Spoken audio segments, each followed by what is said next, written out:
Time for dinner. Inner saboteur, sashay away, because Ms. Cracker isn't going anywhere. The New York City-based drag queen, aka Maxwell Heller, bid adieu to RuPaul's Drag Race on Thursday night after an elimination so polarizing, even the unifying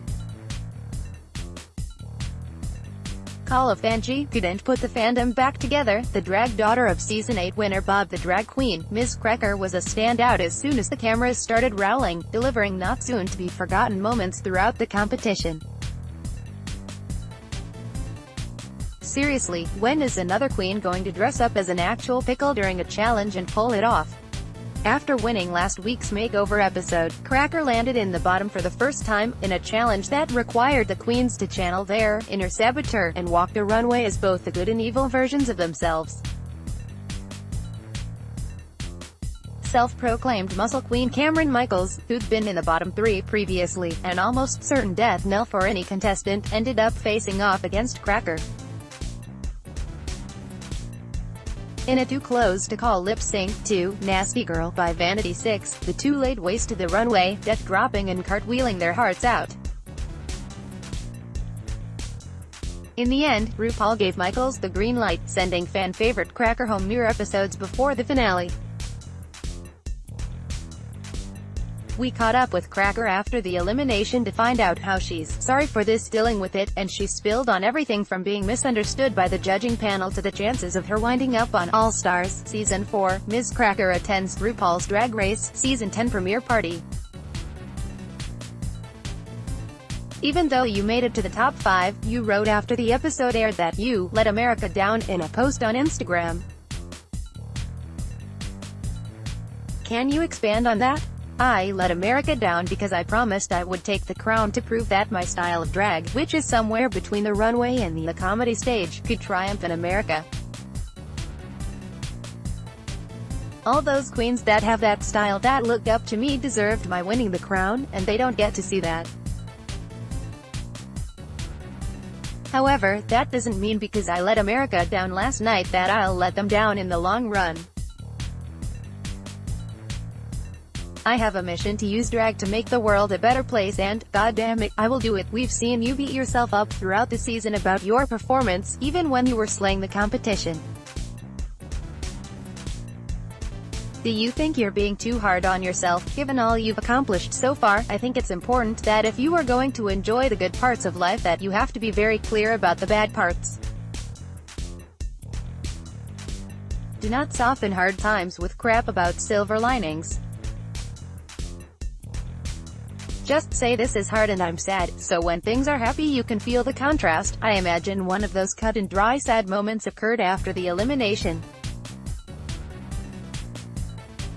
What was going through your head when Ru pronounced Cameron the winner of the lip sync? In the moment, I felt proud, because I was myself and I nailed it. Cameron was herself and she nailed it too. We both did an excellent job. She gave sexy and I gave comedy, and that's not what the judges wanted. Why be mad at Cam when she was doing her job? I can only be angry that I didn't win. I can be angry at the loss, but Cam wasn't on the judges' panel. She didn't send me home. Laughs. She doesn't have the balls to. The Drag Race fandom can be notoriously brutal after an unpopular elimination. On social media, I see you trying to encourage a positive discourse around Cameron's win. Not positive, just realistic.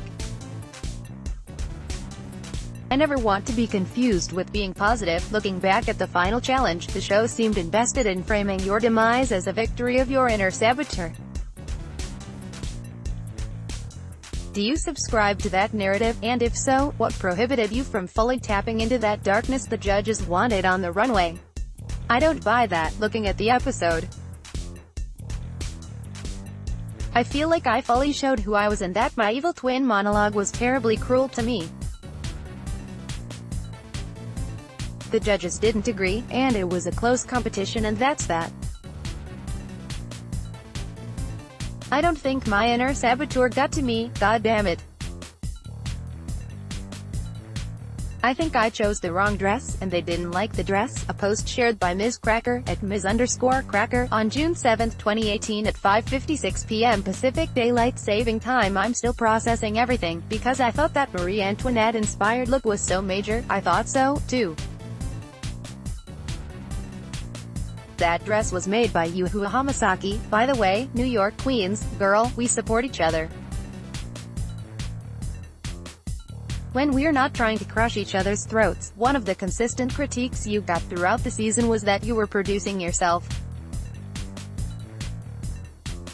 Did you feel like that was an accurate evaluation of your experience on the show? I am very careful with how I present myself, to a fault.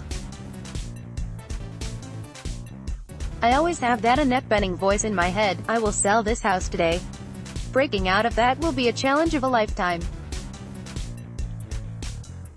Not just the challenge of the episode, some of those moments that drew criticism. Hold on, I'm listening to my inner producer.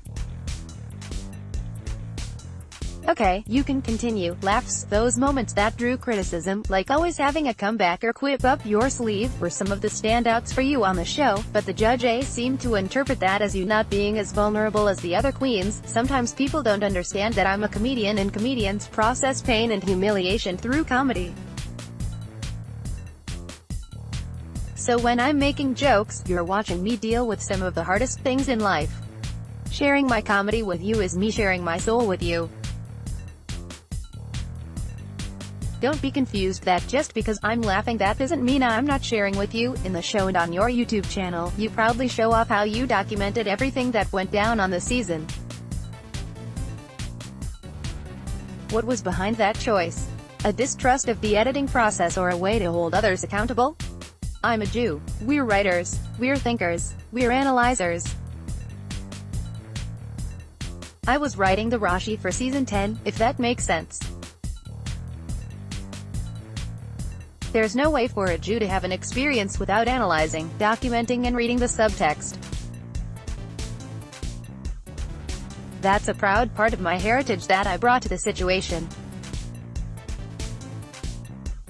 That's why I called my show, Review with a Jew, damn it. There's a Jewish sensibility to looking at the world, which is to carefully think and go over and ask what things mean. Is there anything you took down in your notes that didn't make it into the episode? People missed that when I was struggling with the sewing machine, that I was literally screaming like an animal. They cut that out to be nice to me because I was like, unintelligible screaming. I was yelling and throwing stuff around in almost a comical way, so they were trying to do you some favors. They were like, don't let America see this. Start singing, Let It Go, from Frozen, don't let them see. Don't let them know. The cast of RuPaul's Drag Race, Season 10. Do you feel a certain kinship now with other contestants the fans have deemed to have been robbed? Some of those queens have gone on to become the most successful, or at least been given the momentum to return for an All-Stars season. Girl, I'm a Seattle drag queen. My new name is Robbed Turner, girl. There's no such thing as robbed. I submitted myself to the judgment of the judges, and they made a decision based on what they felt was best.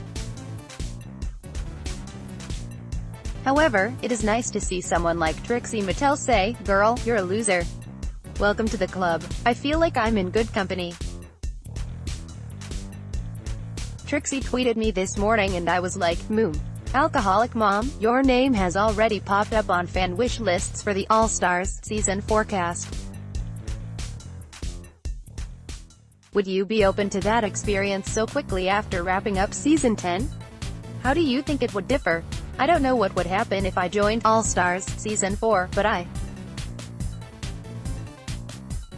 know that we live in a terrible world where Donald Trump is president, and my priority is to do something real in the world of reality, and not in the world of reality TV. This interview has been edited and condensed for clarity. Download photo gallery, RuPaul's Drag Race, Season 10.